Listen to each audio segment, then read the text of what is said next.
Rock and roll. When Skarloey's turn came, he was glad to take out the coaches and meet old friends. He met Rusty up the line. "You know," he said, "if I couldn't see these old places, I'd think I was on a different railway." Rusty laughed. "We'd hoped you would. Mr. Hugh, our foreman, said, 'Rusty, Skarloey's coming home. Let's mend the track so well that he won't know where he is.' And we did. And you didn't, if you take my meaning." Skarloey chuckled away. He liked this hard-working, friendly little engine. "There's still one bad bit," said Rusty anxiously that evening. "It's just before the first station. We hadn't time." "Never mind," said Skarloey. "It's much better now than it was." "Maybe better, but it's not good," replied Rusty. "An engine might come off there. Peter Salmon's a hand'll take care, and so do you. But I'm worried about Duncan. He will do rock and roll. I shouldn't like his passengers hurt." "What's that about me? I'm a plain engine and believe in plain speaking. Speak up and stop whispering in corners."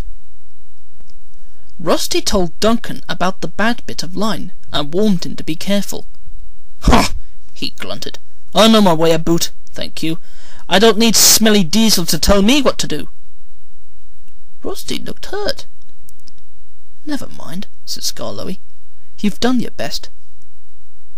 He said no more, but he thought a great deal. Next morning, Rusty left Duncan to find his own coaches. Duncan snorted and banged about the yard, then clattered crossly to the station. James was there already. "You're late," he snapped. "Ah, no," said Duncan. "It's that smelly diesel's fault. He thinks he can teach me how to stay in the rails, and then goes off and leaves me to find my own coaches." "You poor engine," sympathized James. "I know all about diesels. One crept into our yard and ordered us about. I soon sent him packing." Duncan gazed at him admiringly. He didn't know that James was boastful and sometimes didn't tell the truth. "Send him packin', send him packin'," snorted Duncan. He climbed the first hill furiously.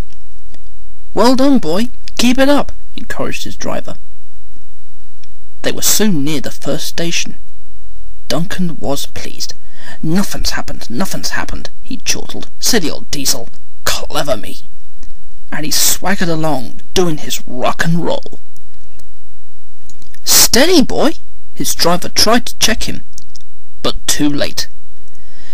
There was a tearing, cracking, crunching sound, and Duncan stopped bumpily.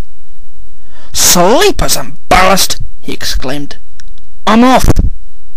And he was. "I warned him," said Rusty crossly. "Duncan," I said, "you need to be careful on that bit of line. But all he did was call me names." Mr. Hugh kept turning Rusty's handle. "Come on," he urged. "Start up!" "No, Mr. Hugh, sir. I'm sorry to disoblige, but I won't help that Duncan." "I'm ashamed of you, Rusty," said Skarloey severely.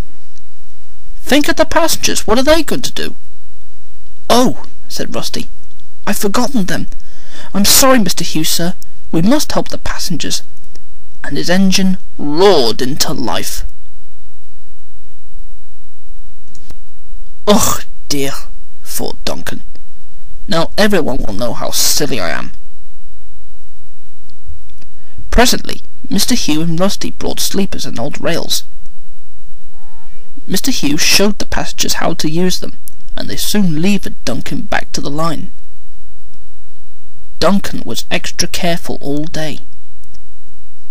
"Rusty," he whispered that night, "thank you for helping. I'm sorry I was rude." "That's all right.